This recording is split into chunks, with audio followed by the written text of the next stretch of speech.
Hello everyone, I am Rasinam, your instructor. Hope you are fine by the blessing of God. I am damn sure you will be taking interest during lecture. So let's start our topic. Today in this video we study the chapter number 3 microeconomic book author Michael Parkin, and we use 10th edition of this book. This subject is also important for economics students because in this chapter we discuss the most important concept of economy. The name of the chapter is demand and supply. First of all, we discuss the basic terminologies which is discussed in this chapter. First is demand. Demand show the relationship between the prices of a good and the quantity or demand of that good and the quantity demand of that good. The second term is what is quantity demand. The quantity demand refer to a point on a demand curve that quantity demand at a particular price. In the easiest way, what is demand curve? Show the relationship between the quantity demand of a good and the prices. So what is demand schedule? Demand schedule is the list of the quantity demand at each prices. When we discuss very basic concept, what is market? A market has a two sides. Understand it, it's a very easy and basic concept. Every market has a two sides, buyer and seller. These are the market for goods and for services. Some markets are physically places where buyer and seller meet and a broker help to determine the prices. So this is called market. In this chapter we are going to study a competitive market. What is competitive market? A competitive market has many buyers and many sellers. So no single buyer or seller can influence the prices. So we are going to study how people respond to prices and the force that determine prices. But we need to understand the relationship between the prices and the opportunity cost.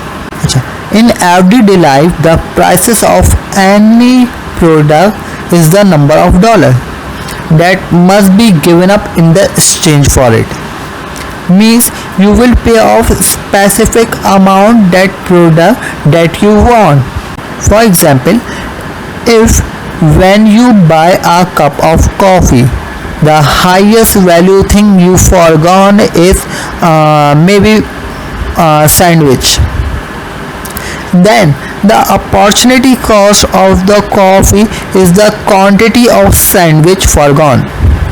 We can calculate the quantity of sandwich forgone from the money price of the coffee you gain. In easiest way we can understand the ratio of one price to another is called relative price, and understand this concept. The ratio of one prices to another is called relative price, and relative price is an opportunity cost. They both are not different, they are same. So what thing we discuss in this lecture? What is market?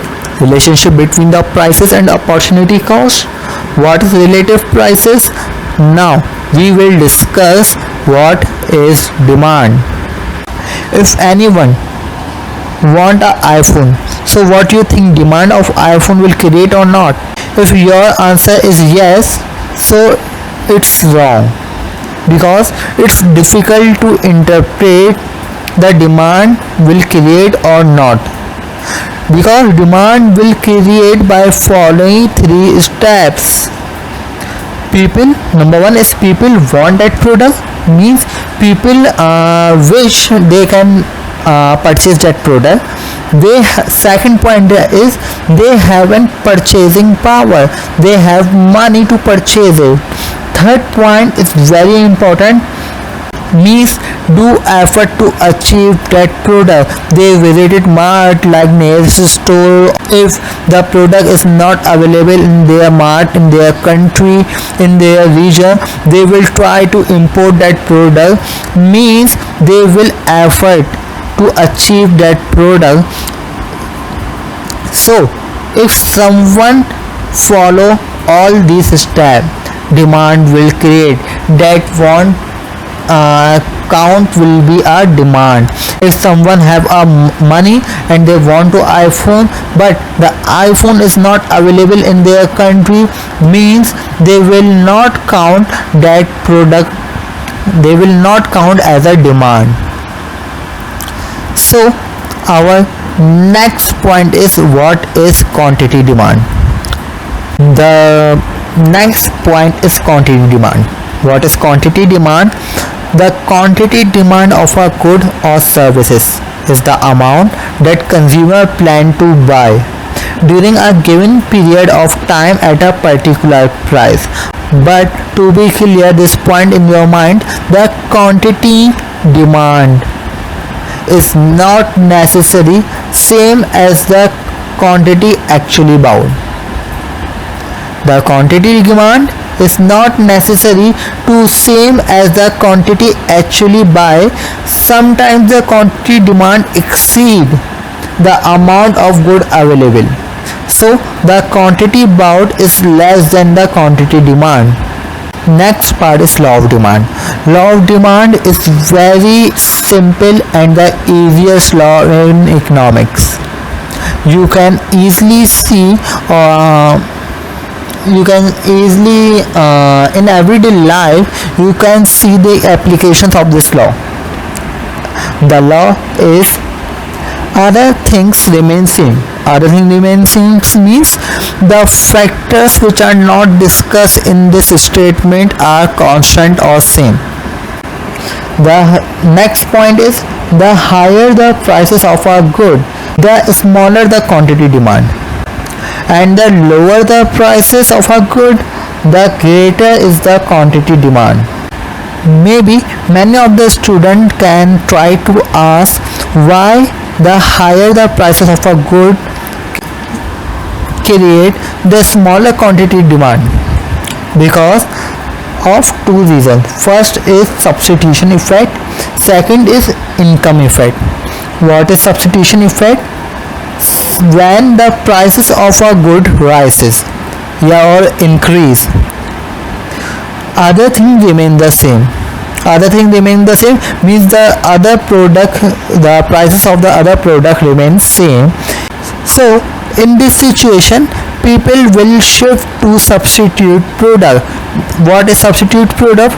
Like alternative product or a similar product. Means if the prices of a one product increases and the other product price remains same, people will shift to the similar product or alternative product or substitute product. Second reason is income effect. When a price increase and the other thing remain the same, so in this condition people cannot afford to buy all the things they previously buy, so they must decrease the quantity demand of at least some goods or services. So next part is, which factor change the demand? Means which factor affect the demand curve or demand of any product. There are 6 main factors that bring change in the demand. They are the prices of a related good, second income, population, expected future prices, expected future income, and preferences. So these 6 factors create change in demand.